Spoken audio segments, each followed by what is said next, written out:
Welcome to Howling with the Wolf. It's been a few weeks. I've missed you guys. We're right before the Super Bowl, so I felt like it was the right time to feed everybody with their Howling with the Wolf fix. There's going to be a lot of talk about the NFL, what's going on around the league, Roger Goodell Summit. I'll give you my Super Bowl picks. We'll talk a little bit of that, and then of course we'll talk some Dolphins. For Dolphins fans, it's been a little bit of a rough few weeks with all the rebuilding and tanking talk. So I'll kind of talk you guys through that, and we'll look a little bit ahead through the off season on what to expect. So a lot of information over the last few weeks, and we've been waiting for Brian Flores to become the Dolphins head coach. So that's pretty much the big thing on the Dolphins criteria. But there's a lot of things that are going to be impactful throughout this offseason that we're going to have to keep an eye on. So you guys know the deal. Fire away on that right side panel. Any questions you guys want to know about the NFL, about the Rams Patriots, about the Dolphins, about, I don't know, whether a hot dog is a sandwich. It is, by the way. Whatever you guys want to know, I'm here to answer it. And we'll have some fun tonight. We'll go and have a little bit of a chat and catch up on what we missed over the last few weeks. So I want to go ahead and kick it off with a few things NFL wide on the summit from yesterday from Roger Goodell, because I had a few takes that kind of blew up Twitter a little bit, and I want to go ahead and jump into it. The Saints no call. I want to give my perspective on this and get a little bit of you guys' thoughts on it, and we'll kind of move from there. I made a statement yesterday on Twitter that I believe that we were talking about this Saints no call for too long. I felt like that the Saints had plenty of opportunities to win this game. They had the ball in overtime. They had every opportunity to win, and that although there was a bad call with the missed PI that the NFL eventually announced that they were wrong on, we shouldn't still be talking about that 10 days from now. There are missed calls in every game. And ultimately, we just got to move on. It's a human game. So I said that earlier this week, and I got a lot of Saints fans, coming out with their Mardi Gras parades full of king cakes and paper bag masks and throwing tomatoes at me, telling me about how the NFL screwed up there, and how we can't let this go. I believe that there are many calls that have been missed throughout games, and if we count on the refs and blame the refs for everything, then we could be hanging here all day. Miss face masks, miss holding calls, miss everything. I know it's something that fans and sometimes media like to draw to, but I think that particularly Drew Brees had an interception when he could have had a chance to do it in there. We don't know exactly what would have happened if they did get the PI call. There's no guarantee they get a touchdown or even a field goal, and that the Rams don't get a chance to score again like they did quickly before. So I think there's a lot of talk and a lot of information about what ifs when there's no definitive. And the NFL admitted that they were wrong eventually, and let's move on. It's the Rams Patriots. It's Super Bowl how it is. So let's move from that. So that's my thoughts on that. If you guys have different perspectives, let me know. But I kind of wanted to expand on my take on the Saints no call that's been blowing up. I've just been shocked at how there's a Super Bowl going on, and the majority of topics have been whether the Saints should be in over the Rams. So maybe it's just me. But let's go over to your questions. Got a question from Tanya, my mom. Can the Rams beat the Patriots? Yes, they can. If you look at ESPN.com, we made picks. About 72 of us made picks for games. I'd say about a third of the ESPN writers and analysts picked the Rams, and the other 2/3 picked the Patriots. And moi, yours truly, picked the Rams, 30-27. I think the Rams will defeat Big Bad Goliath. The Dark Empire, or whatever you want to call the Patriots. I do think they'll get it done. I've seen the Patriots enough to know that you can't count them out, and I'm not counting them out. But I do think that what I've seen beat the Patriots over the years has been an extremely strong pass rush and defensive backs that are willing to take chances and make interceptions to change games. And I think the Rams have that combo with Aaron Donald and Dante Fowler, and to a lesser extent, Dominican Sue. And then on the outside with Marcus Peters and Aqib Talib. They're both combustible corners, but I think that one or both of those guys make a big impact play. And I'm really a fan of Wade Phillips running that Rams defense. I saw him in person when I covered the Broncos 3 years ago. Just really wreck Tom Brady. They hit him 22 times in the AFC Championship en route to winning that Super Bowl. And I think he will devise a plan ultimately to get to Tom Brady. And I think that maybe it's a little bit lower scoring than we think. And maybe the Rams can control the ball a little bit more with Ty Gurley and C.J. Anderson. The X factor for me is what is the game too big for Jared Goff? There's no question that the Patriots have the advantage at quarterback. Tom Brady's the best quarterback in this matchup, and typically you pick the best quarterback. But in this matchup, I think that, like we saw last year with Nick Foles, if Jared Goff can do enough to keep his team in the game, if he can make enough plays, if the spotlight isn't too big for him, then the Rams can be in position to win late in games. And I think they match up well with the Patriots and what they're trying to do. So that's a little bit of my prediction on what I think is going to happen on Sunday. I'm excited. I'm hoping for a big game. You know, I covered two Super Bowls in a row, 2015, 2016. I'm at home. I was at home last year, at home this year. The experience at home is a lot more fun because I can, eat and root for whoever and watch the game and yell at the TV and stuff that you do as a regular fan, which you can't do at the game. So I'm looking forward to it. I hope it's a good one, and eager to see what happens. So Jason Leisure, miss you, buddy. Up there in Chicago. Hope you're not freezing. I know it's like -10, -15 degrees out there from what I heard. If anybody's up there in the Midwest or those Northeast regions, hopefully you guys are warm, trying to keep warm. Not going to brag, but it's 72 degrees in Miami, so I'm just saying maybe y'all need to move somewhere else. He's saying, do you think Flores was the best hire, or would you have picked someone else? That's a good question. Jason, I think that, when I looked at the candidates when they first had interview subjects, Brian Flores and Eric Bieniemy were the two names that stood out to me the most. And honestly, if I had a decision, I probably would have picked Eric Bieniemy. I wasn't in interview rooms with both of these guys, so I don't know what their staff pitches were. I don't know exactly, what culture they tried to pitch. So I can't say whether they made the right or wrong choice at this point. But I do think that if they're pitching this rebuilding era, this tanking era, whatever you want to call it, then it's going to be more conducive for a first-time head coach to take that job rather than a retread who knows how the NFL works. I'm a little worried, and I'm this is going to be something that comes out whenever he's hired. I'm going to write a column about this. I've already pre-written most of it, but just how true the Dolphins are to their patience moniker. I know Stephen Ross has talked about it and a lot.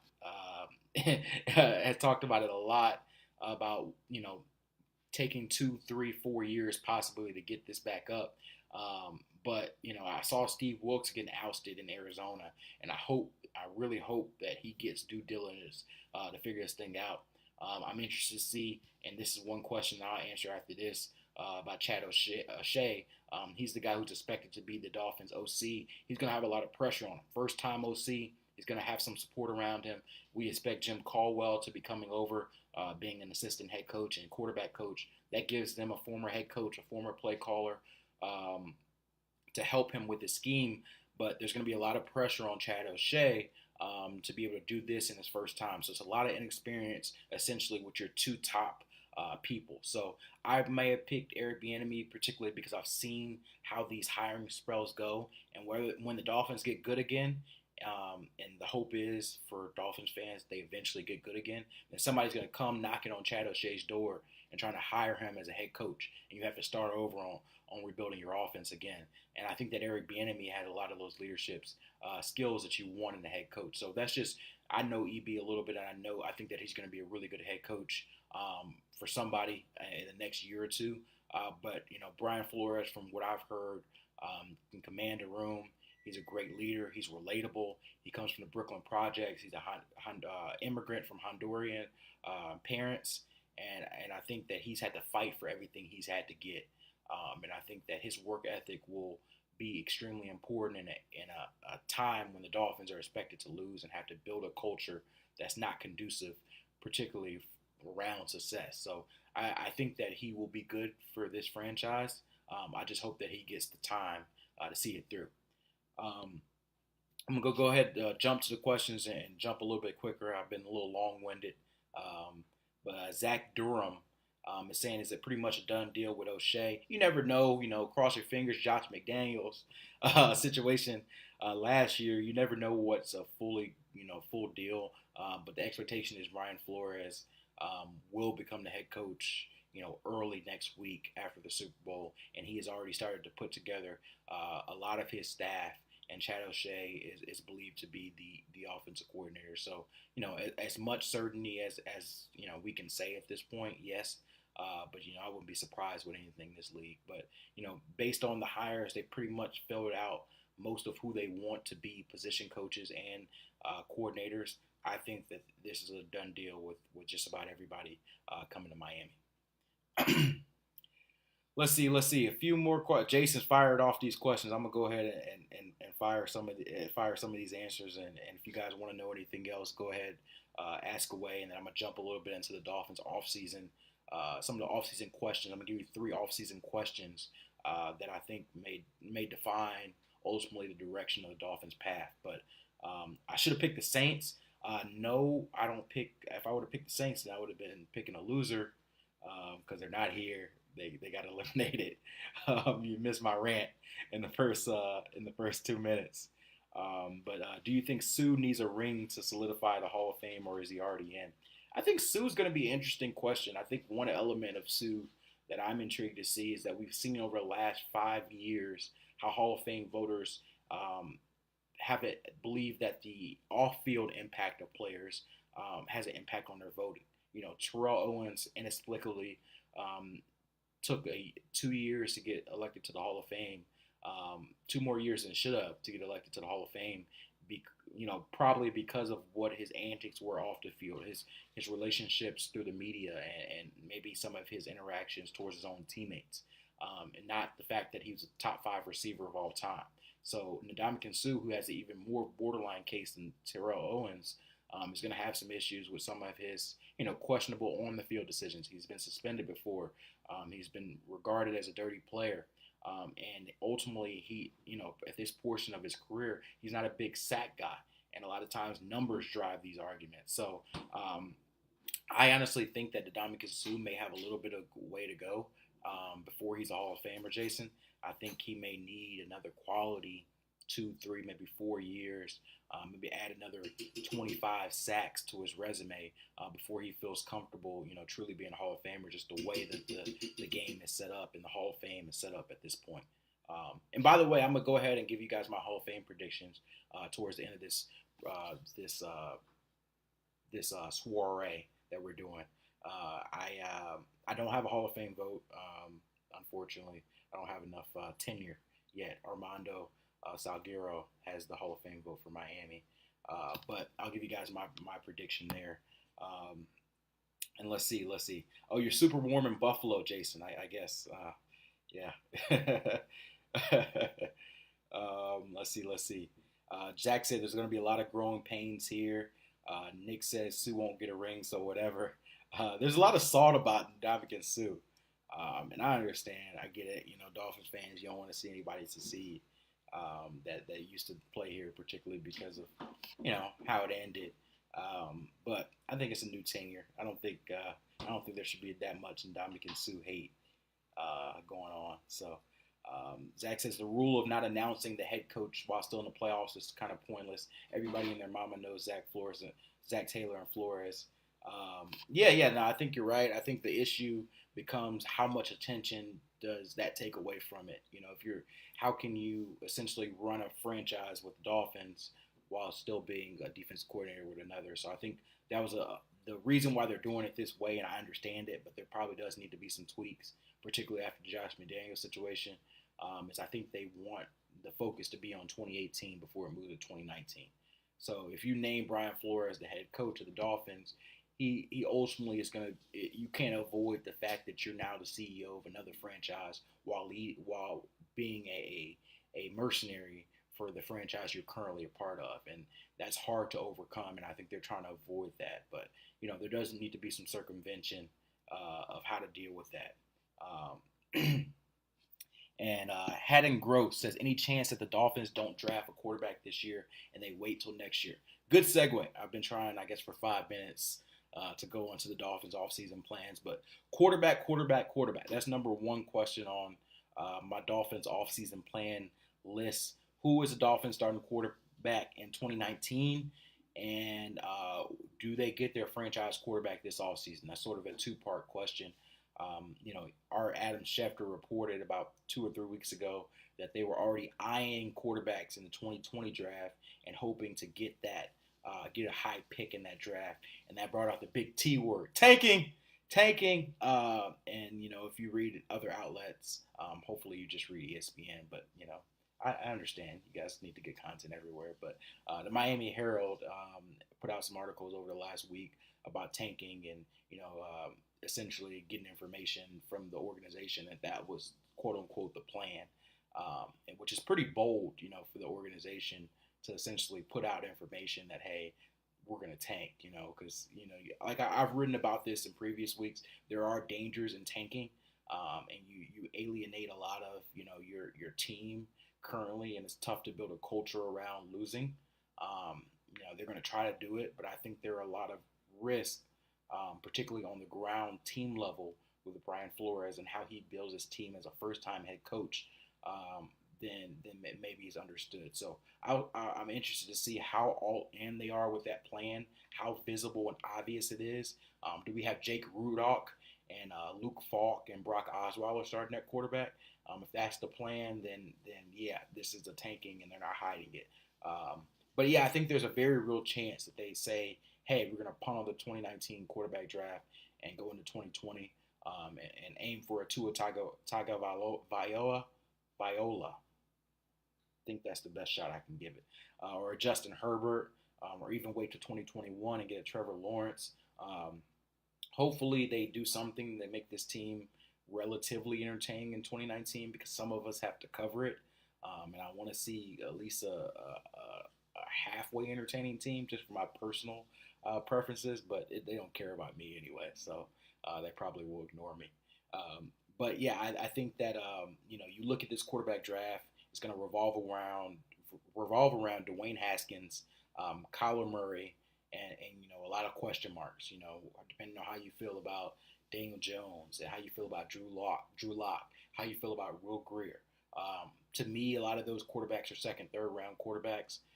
Dwayne Haskins and Kyler Murray are the two guys that, maybe if they're around or close to you at 13, then maybe you try to make it move. But otherwise, there's not a lot of intrigue in there. So it's Chris Greer's show now. He's going to make the decisions. And, I think that they owe it to themselves to truly evaluate the 2019 quarterback draft. Because if you can expedite the rebuild, you should do it. You shouldn't wait on it. But there's no secret that this draft is a high meat and potatoes draft. Andy Reid used to say this all the time when he was in Philadelphia. It's a meat and potatoes draft, which means that you build up the offensive and defensive lines because that's where the strength is in this draft. So I wouldn't be surprised to see them go that route. But quarterback run these things, and we see with the teams that were in the last 8 teams all had a quarterback that they could count on, and that's what the Dolphins need to escape mediocrity. So, good question, Haddon. I'm going to go ahead and transition to my second offseason question mark. What do you do with your prime players who are up for contract decisions? And I've written about these, both of these, the main guys that I'm referring to this week on ESPN.com. Plug, read it if you haven't read it. It's been over the internet, but I wrote a story yesterday, Wednesday, on Xavier Howard. Essentially, he talked about hearing the trade rumors that have been sort of speculating throughout over the last few weeks, and still wanting to be the Miami Dolphins franchise player, well-paid franchise player. He told reporters at the end of the season he wants to be the highest-paid cornerback. That's $15 million a year. That's big bag. That's back up the Brinks truck money. You're gonna have to pay for my services type money. He's feeling that. He's feeling himself, and he's feeling like he deserves it. And coming off, being the NFL's co-interception leader, his first Pro Bowl bid, it's hard to argue with him. So he has 1 year left on his deal, but they have a decision.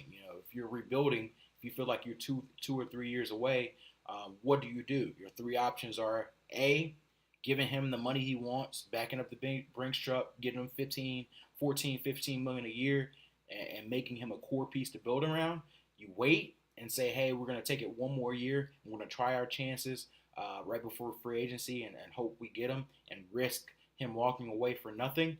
Or three, you trade him when his value is pretty high right now and potentially get a first round pick and use that to go get your franchise quarterback. All three are options, and I think you keep players like Xavier Howard, but nothing would shock me with him. So that's part of my second question.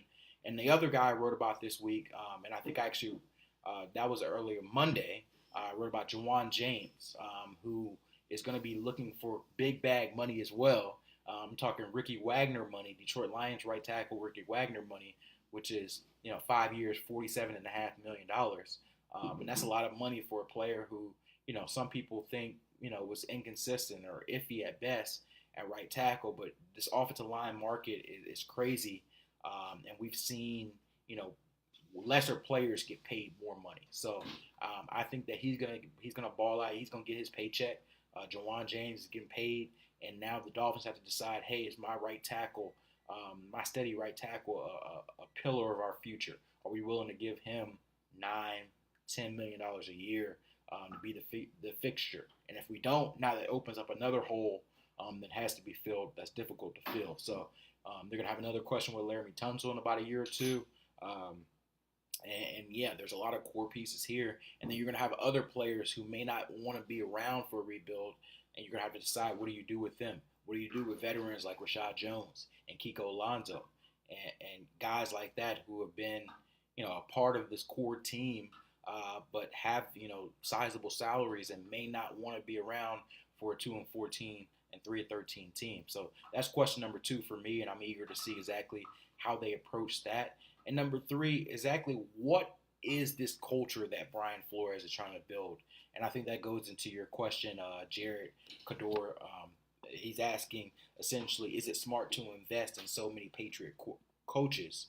And I think this is a question that, a lot of people want to know. We've seen Matt Patricia this past season not have a great stint. We've seen Charlie Weiss flame out. We've seen Eric Mangini flame out. We've seen Romeo Crennel flame out. A lot of these former Patriot coaches end up leaving the hen, and it ain't greener on the other side, so to speak. So I think that there is it's a worthwhile question. But I've talked to several people around Brian Flores, and from what they tell me, he's his own man. He's not gonna be a Bill Belichick clone. He's not gonna be a guy who tries to instill the Patriot way no matter what. I think he's going to be a guy who says, I'm willing to adapt. I'm willing to build my own culture here in Miami. And I think he's a guy that people will trust and believe in. And I think that's something that maybe differs from previous Patriots coaches. So I think that's something to watch. We're going to ask Brian Flores that obviously when he meets here for his press conference, probably sometime next week, exactly what do you plan to instill here in Miami? And I hope to hear him say that, hey, we're gonna be our own people. We're gonna build things. We're gonna be an accountable team. We're gonna be a hardworking team. We're gonna be a winning team. But we're not gonna try to copy a plan that was, honestly not able to be duplicated by many others. So I think that there is obviously risk, pulling from anybody, but particularly from the Bill Belichick tree. But I think that you also have some sort of dual winning streak because you can pull from a rival, and obviously that makes them weaker. And you have somebody who has knowledge of how a successful organization has been run and a knowledge of a team that's run your division for the last 10 years. So that can only help you as you're trying to eventually defeat them. So I think that is a worthy question, but I think that from everything I've heard, Um, if Brian Flores fails, it won't be because he's trying to be Bill Belichick, if that makes sense. Um, so yeah. Let's see. I am going to Jason making jokes about my age again. um, yes. How would you know the difference between tanking dolphins and normal dolphins? I think the big difference between them, and I don't even know if they could tank correctly, is that the Dolphins, and this is a crazy stat to me, have been between 6-10 and 10-6 in each of the last 10 years. They're the only team in the league to do that. That's the definition of mediocrity, being explicitly average, completely average for the last decade. So they haven't been above water or below water, and they've got to choose a lane. And I think they're going to hope to go below water to eventually go above water. And I think that's the difference. You'll see, we've seen a Dolphins team that's at least put up fight, at least competed on a regular basis. They consistently find a way to win in Miami against New England. I think that may dissipate over the next year or two. And I think that's the way you can tell the difference between the same old Dolphins and the tanking Dolphins. I'm going to take a couple more questions, and then we're going to go ahead and get out of here. You guys got any more? Fire away. I'm going to answer Zach Durham's question about Luke Falk. Thank you guys for joining me. We're probably going to have one more of these Howling with the Wolf sessions, maybe next week, maybe the week after Brian Flores is hired and has his press conference and everything's settled. We're going to go ahead and talk about what he discussed and look ahead towards the draft and free agency. And then we're probably going to take a little break until we, ride up into free agency. So thank you guys, as always, for joining these chats. Please share them with your friends, with your Dolphins fan page, with your NFL fan page, and share what we're doing here with Howling with the Wolf. So it's a good chance for us to just talk football and just have some fun with this thing. So Zach Durham is saying, I've been reading about Falk having a legit chance at being the quarterback next year. You think that could really happen? We don't know at this point. I mean, I think there's a lot of speculation out. Some of it's being generated from whatever the team tells particular reporters to put out, or it could just be speculation that reporters are putting out on their own. I'm going to wait until Brian Flores talks before I jump to the conclusion that Luke Falk, who has never thrown an NFL snap in his life, has never been active for an NFL snap, is legitimately going to be a starting quarterback candidate. But I think the fact that they're talking about rebuilding makes you say that you can't rule out anything. I think if Luke Falk is your 2019 starting quarterback, the Dolphins are tanking, and there's no doubt about it. So I think that's your question. I think that Luke Falk is a guy, obviously, that they wanted to develop. But he shouldn't be starting anywhere near a team that's trying to compete in 2019. So he could start. He shouldn't start if it was a legitimately who's the best quarterback situation. But we may be dealing with a team that's not necessarily about who's the best player for a particular situation going forward, if that makes sense. So that's where we're at. I'm not going to Cabo. Not yet. I'll take some off-season vacay later on in the off-season. I got to wait and see if they draft Kyler Murray, because then my TV schedule is going to get busy, which would be lovely.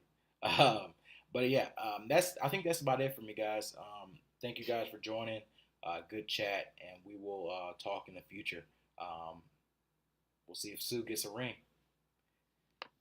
Happy Super Bowl Sunday, guys. Early Super Bowl Sunday.